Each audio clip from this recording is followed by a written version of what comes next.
নমস্কার সবাইকে।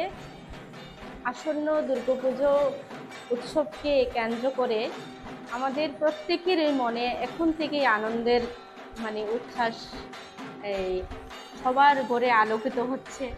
আমাদের এলাকার প্রত্যেকের আমরা যারা বাঙালি আছি, দুর্গা উৎসব মানেই আমাদের অনেক অনেক আনন্দের উৎসব।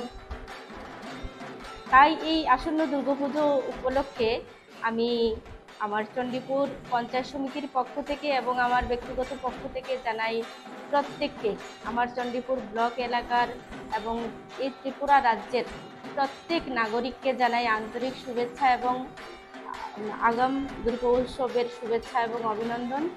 তো আমার এই দুর্গাপুজোতে যেন যেহেতু আমাদের এই মহালয়া থেকেই আমাদের দেবীপক্ষের সূচনা হবে, তো এই এলাকার প্রত্যেক নারী যেন আমাদের মা দুর্গার মহাশক্তি রূপে যেন ওনারা এগিয়ে যেতে পারেন এবং প্রত্যেক নাগরিক যেন সুস্থ থাকেন মায়ের আশীর্বাদে এবং শুভ শক্তি যেন জয় হয়, অশুভ শক্তির যেন পরাজয় হয়, এই কামনা করি এবং প্রত্যেক নাগরিকের সুস্বাস্থ্য এবং দীর্ঘায়ু কামনা করি। নমস্কার সবাইকে।